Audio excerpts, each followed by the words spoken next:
आप सभी को नमस्कार। प्रद्युम्न क्लासेस में आप सभी का हार्दिक स्वागत है, अभिनंदन है। साथियों, आज का विषय है बच्चों का समाजीकरण या सोशियलाइजेशन ऑफ चिल्ड्रन। आप सभी अवगत हैं कि हम सामाजिक सांस्कृतिक परिप्रेक्ष्य में संज्ञान एवं अधिगम विषय को लेकर के लगातार समझने का प्रयास कर रहे हैं और इसी अनुक्रम में आज हम बच्चों का समाजीकरण को समझने का प्रयास करेंगे।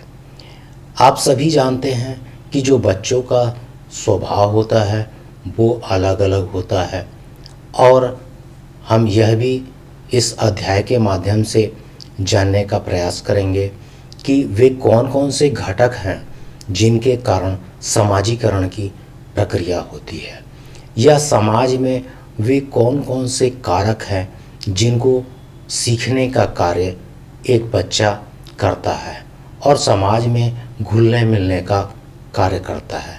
वह समाज से बहुत सारी बातों को सीखने का प्रयास करता है और समाज के अनुरूप अपने आप को ढालने की कोशिश करता है या अपने आप को अनुकूलित करता है। तो इस प्रकार समाजीकरण की प्रक्रिया में हमें यह बात जानने की आवश्यकता होती है कि हम बच्चों को कितना समझते हैं, उसी प्रकार उनके स्वभाव क्या होते हैं और प्राथमिक समाजीकरण क्या होता है और द्वितीयक या फिर हम कहेंगे कि परवर्ती समाजीकरण की प्रक्रिया क्या होती है।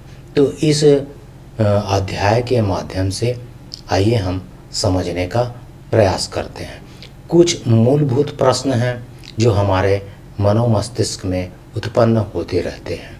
तो किसी भी विषय को समझने के लिए हमें प्रश्नों का सहारा लेना होता है। ये कुछ महत्वपूर्ण प्रश्न हैं जिसके आधार पर हम इस अध्याय को समझने का प्रयास करेंगे। तो पहला प्रश्न ये है कि क्या बच्चों को समझना एक शिक्षक का दायित्व होता है? क्या शिक्षक के लिए यह आवश्यक है कि वह बच्चों को पूर्णतः समझे, उसके पश्चात अपना शिक्षण कार्य प्रारंभ करे?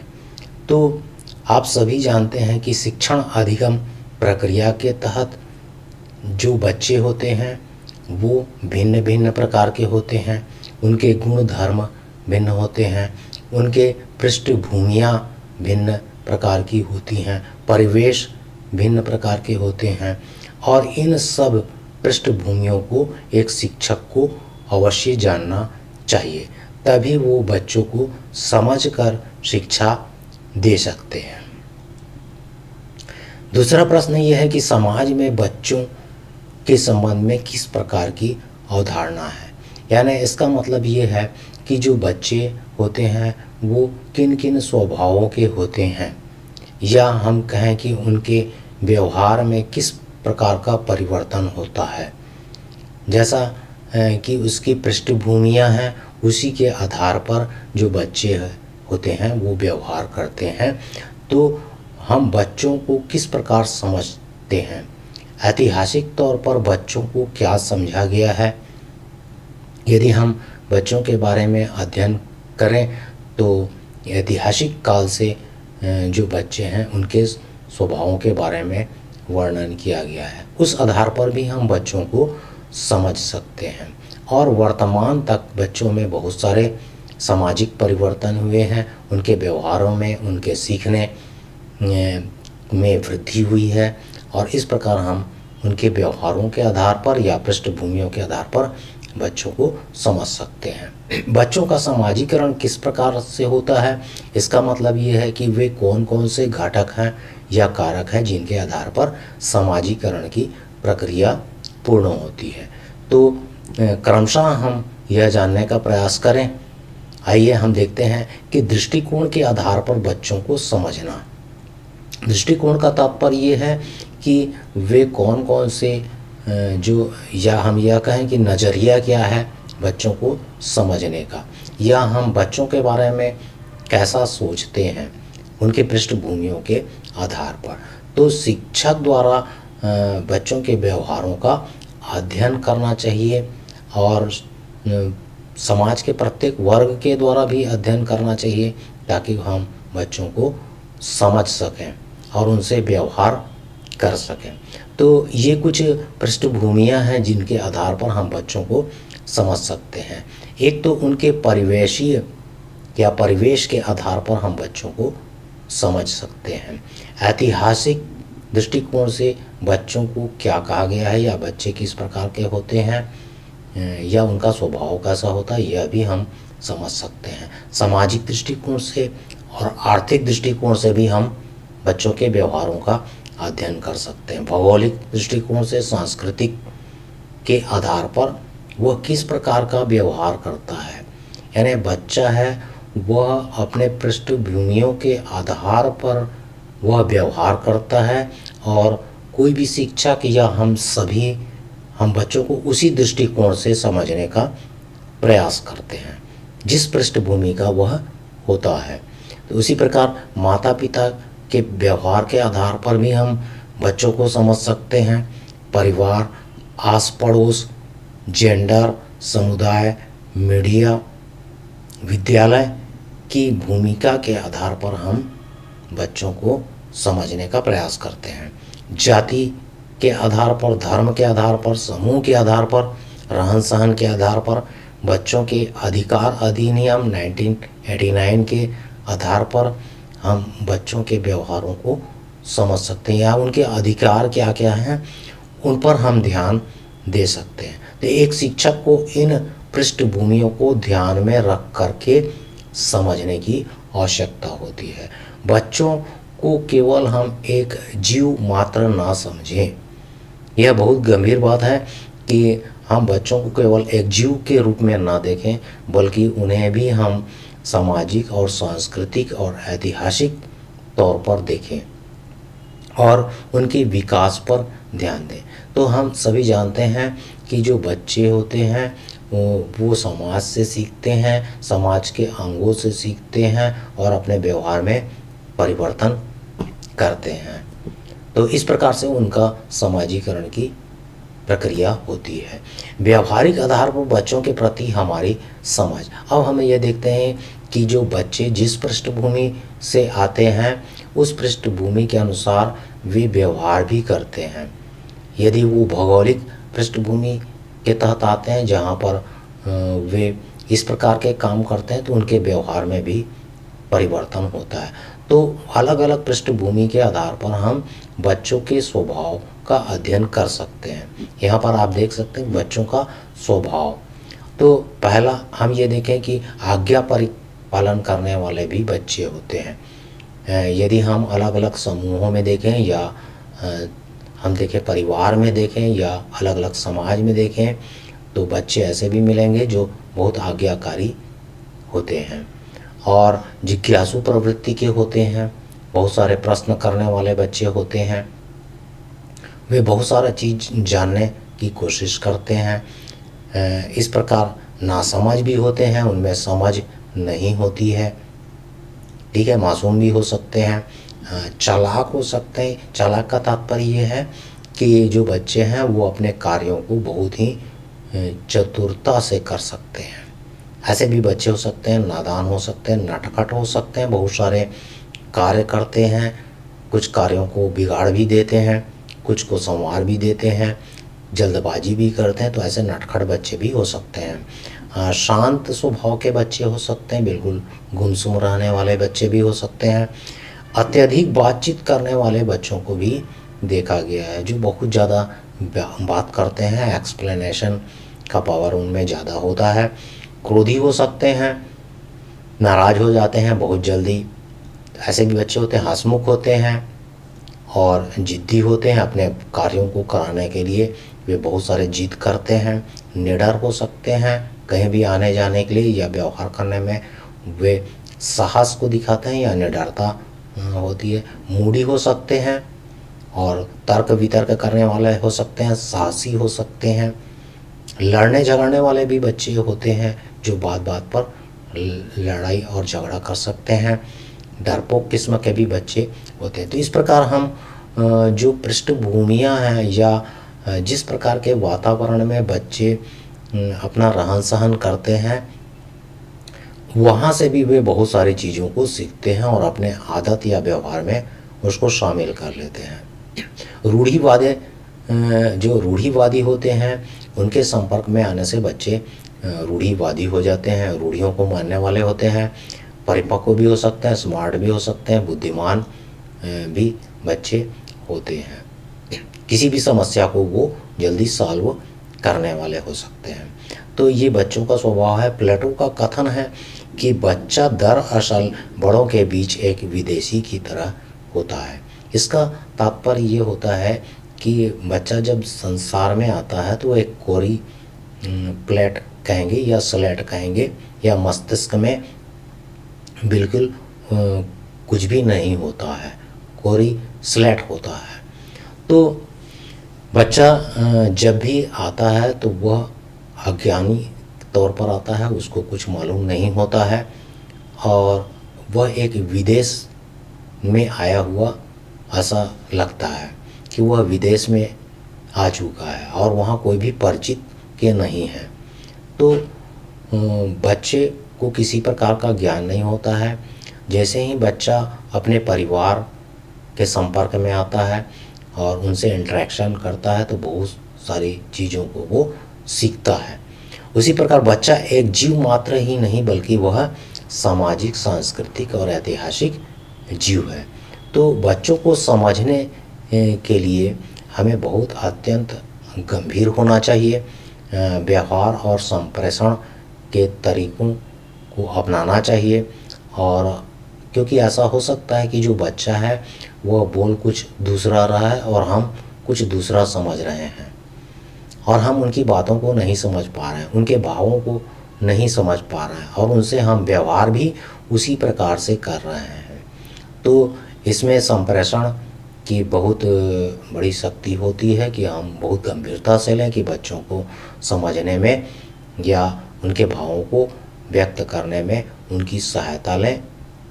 इस प्रकार एक बच्चे को हम उसके पृष्ठभूमियों के आधार पर समझ सकते हैं, उनके व्यवहार करने के तरीकों के आधार पर हम समझ सकते हैं। समाजीकरण को प्रभावित करने वाले कारक या घटक कौन कौन से हैं, आइए इसका हम अध्ययन करते हैं। तो हम ये देखें कि बहुत सारे ऐसे घटक होते हैं जिनसे बच्चों का इंटरेक्शन होता है, जिसमें से माता पिता हो सकते हैं। माता पिता से वे सीखते हैं, बहुत सारी बातें हैं वो अपने माता पिता से सीखते हैं, विद्यालय के अंगों से सीखते हैं या फिर विद्यालय में जितने भी व्यक्ति काम करते हैं उनसे सीखते हैं, परिवार के सदस्यों से सीखते हैं, जाति समूह से भी सीखा जाता है। एक विशेष प्रकार की जाति में विशेष प्रकार की आदतें और विचार शामिल होते हैं जिनको वह सीखता है। उसी प्रकार समूह में भी सीखता है। बहुत सारी क्रियाएं होती हैं हमारे जीवन में, जैसे जन्म, विवाह, मृत्यु, ये सब क्रियाओं के द्वारा भी वो बहुत सारी बातें सीखता है। मित्रता से सीखता है, संस्कृति से सीखता है, परंपरा से सीखता है, जेंडर से सीखता है, धर्म के अनुसार वह सीखने का प्रयास करता है। और इस प्रकार ये समाजीकरण की प्रक्रिया होती है। समाजीकरण का मतलब बच्चा समाज में घुलने मिलने का कार्य करता है या समाज के नियम कायदों को समझने का प्रयास करता है, अपने आप को ढालने का प्रयास करता है और अनुकूलित होने का प्रयास करता है। समाज भी यही अपेक्षा करता है कि कोई भी जो बच्चा है वह समाज के अनुरूप कार्य करे या व्यवहार करे। मूल्य, विश्वास, मनोवृत्ति, मापदंड, भाषा इत्यादि को वह इन घटकों के माध्यम से सीखता है। समाज के नियमों और तौर तरीकों को भी वो सीखने का प्रयास करता है। तो इस प्रकार समाजीकरण की प्रक्रिया संपन्न होती है। हम देखें कि समाजीकरण की जो प्रक्रिया है वो दो प्रकार की होती है। और पहले हम देखें कि प्राथमिक समाजीकरण और दूसरा परवर्ती समाजीकरण। इसको इंग्लिश में कहते हैं प्राइमरी एंड सेकेंडरी सोशियलाइजेशन। आइए हम सबसे पहले प्राथमिक को देखें कि प्राथमिक समाजीकरण की प्रक्रिया क्या है। तो यहाँ पर एक शब्द आया है अनौपचारिक, इनफॉर्मल। इसका तात्पर्य ये है कि वह अनौपचारिक तौर से सीखने का प्रयास करता है। जैसे जिस माहौल में रहता है, जिस परिवेश में रहता है, वहाँ से वह सीखने का कार्य करता है। तो हमने पहले के वीडियो में भी आप लोगों को समझाया कि अनौपचारिक शिक्षा का क्या अर्थ है, तो उससे यह जुड़ा हुआ समाजीकरण है। तो जो यदि अपने परिवार के सदस्यों से सीखता है, दादा दादी से, भैया भाभी से, चाचा चाची से, आस पड़ोस से, मित्र मंडली से, माता पिता से जो सीखने का प्रयास करता है और जिसके कारण उनके व्यवहारों में परिवर्तन आता है, उसको हम प्राथमिक समाजीकरण करते हैं।